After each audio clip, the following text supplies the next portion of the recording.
In the remote Norwegian wilderness, a hiker stumbled upon a campsite that defied all logic. The tent was empty, but the sleeping bag was still warm to the touch, and a half-drunk mug of coffee sat steaming on a log. A metallic, coppery scent hung in the air, mixed with the sharp tang of ozone, as if lightning had struck moments before. Then came the sound, not from the woods, but from inside the collapsed tent itself.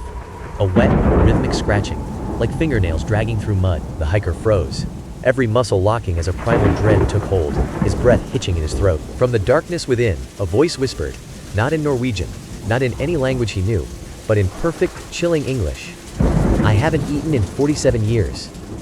The air grew heavy and cold, the birdsong ceasing as if the forest itself was holding its breath. This is the story of the Motionless fasting, and the thing that claims it never needs to eat. A stark, empty concrete cell. A scientific logbook lies open, its final entry reading, Day 87. Subject reports, consuming the silence. The air grew heavy with the scent of ozone and old rot, as if the very walls were exhaling decay. Elara's breath hitched. The cold seeped through her skin, a sticky, unnatural chill that clung to her bones. Then, a sound began. Not from outside, but from within the hollow quiet she had swallowed. For 90 endless days, she was sealed in a barren room with no sustenance, no water. Only the relentless sun and the creeping shadows kept her company. But what transpired within those walls? It shattered the boundaries of human endurance. The very architecture of the mind was rewritten in that silent crucible. To understand the end, we must return to the beginning. Elara Vance was an artist. Her world was one of vibrant color and quiet afternoons spent painting at an easel in the dappled light of her backyard. It was a life of simple joys, captured in sunlit photographs, and the scent of turpentine and fresh-cut grass. But these were the last images of the world before the door slammed shut on everything she knew. Elara didn't just see the world, she perceived it as pure energy, a shimmering web of light and vibration. To her fiancé, Mark, and her friends, this was just Elara being poetic, a charming quirk of her imagination. But in the interview, Mark's weary expression and sincere tone suggest he's revisiting those moments with a new, dreadful understanding. What he once dismissed as poetry, he now realizes might have been a terrifying glimpse into a hidden reality. Mark, her former fiancé, would later recall her strange words. That sunset didn't just look beautiful, Mark, she'd say. It fed me. At first, they'd laugh it off, chalking it up to an artist's eccentric soul. But soon, Elara's curiosity turned into obsession, leading her down a rabbit hole of forgotten texts and dangerous philosophies. It began as an innocent lifestyle blog called The Luminous Fast, but soon, it consumed her entire being. She became utterly fixated on breatharianism, the radical belief that humans could survive on nothing but light and air. Her posts grew more extreme, declaring that food was merely a crutch for the spiritually asleep. She claimed that true vitality came only from prana, a concept that would lead her into a terrifying, irreversible descent. Her family intervened, their pleas thick with desperation. Mark begged her to see a doctor, his voice cracking with fear. But Elara remained convinced they were the blind ones, deaf to the truth humming in the air. To prove her theory, to unveil the world's hidden potential, she designed an experiment. A stark, unnerving proof of concept appeared before her. The voiceover, slow and grave, explained.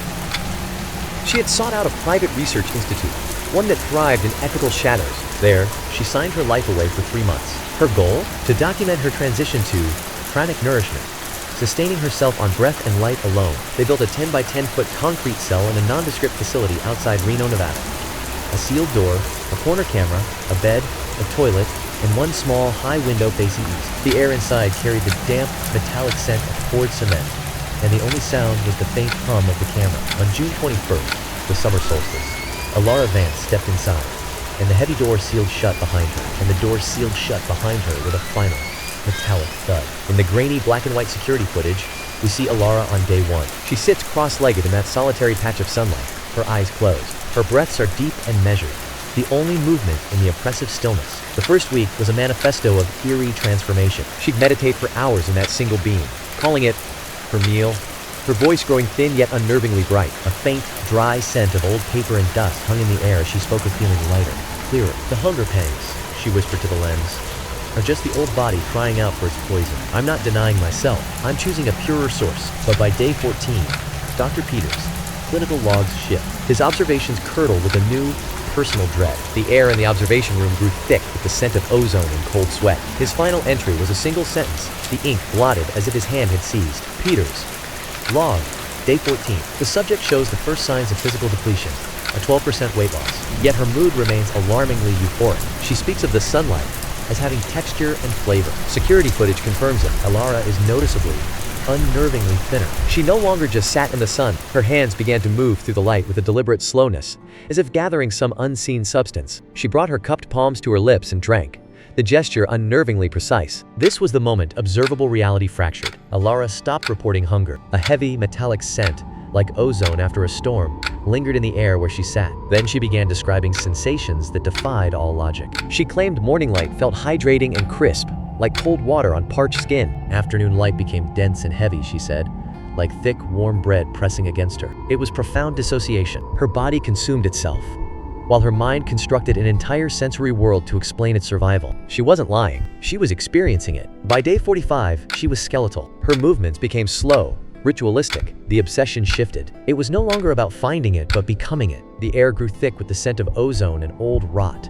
a palpable weight that clung to the skin. Then, the shift. Her talk of light's nourishment ceased entirely, replaced by whispers about the shadows. Security footage shows her, now spectral and thin, tracking the movement of a shadow as it glides from the window's edge across the floor. She presses her emaciated frame into the cool darkness, as if trying to absorb it, her movements slow and deliberate. In a whisper to the camera on day 52, her voice barely audible, she finally clarifies, "The light is for the day." In his final logs, Dr. Peters' voice turns frantic. He speaks of the shadow, not as an absence, but as sustenance for the deep self. His words describe it as rich, a thing that feeds. The recording ends with the sharp, metallic scent of ozone and the sound of a breath catching in his throat. He pleaded to halt the experiment, but the Institute, and a now delirious Elara, insisted they press on. The boundary between psychological fracture and something far more unsettling dissolved completely. A metallic scent, like ozone and cold iron, seeped into the air. Whispers, too faint to decipher, seemed to emanate from the walls themselves. Peters,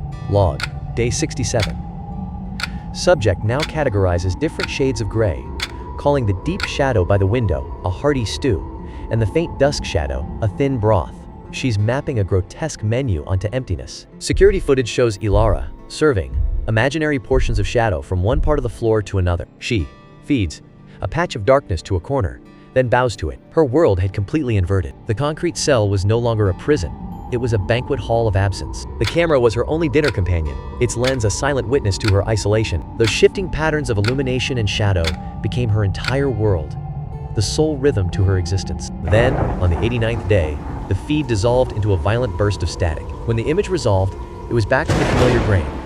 But now everything had changed. A historic storm descended upon Reno, plunging the midday sky into an unnatural blackness. Inside the cell, the sudden darkness was near total, swallowing every detail. Only the faint crimson glow of the camera's indicator light revealed Elara's motionless form. The air grew thick with the scent of ozone and damp concrete, heavy with impending dread. She lay motionless, coiled on the floorboards for hours. For the first time in 90 days, her food had vanished. The sun was gone, and with it, the sharp definition of every shadow. An unnatural stillness settled, broken only by the scent of dust and decay. An unbroken, oppressive darkness enveloped everything. Then, the audio sharpened.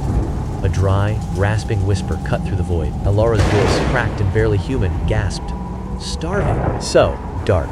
Can't find the... Her head lifted slowly, a faint silhouette against the consuming black. Her eyes captured the camera's red glow like a nocturnal predator's. She stared, unblinking into the lens, and a terrible realization settled across her hollow features. The word escaped her lips like a final breath.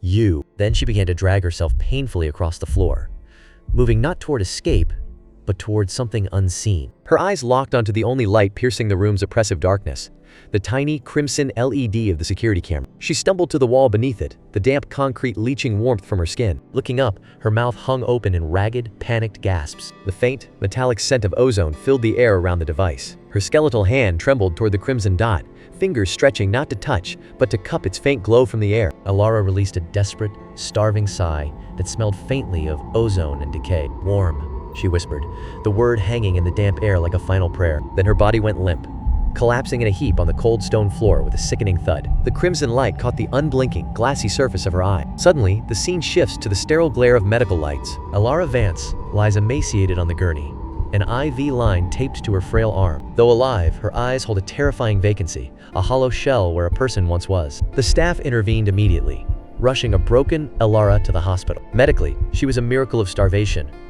Her body had consumed its own muscle and organ tissue, yet she remained technically alive. Psychologically, however, something far more vital had been devoured. In a quiet interview, Mark, his voice thick with tears, whispered a truth more chilling than her physical state. "They saved her body," he said, the words hanging in the air like a cold mist. But she wasn't in there anymore. Her vacant eyes tracked the flickering fluorescent ceiling lights, while her jaw worked in that same hollow, metronomic chewing. Doctors diagnosed her with severe, irreversible psychosis. Her mind didn't just shatter under the pressure.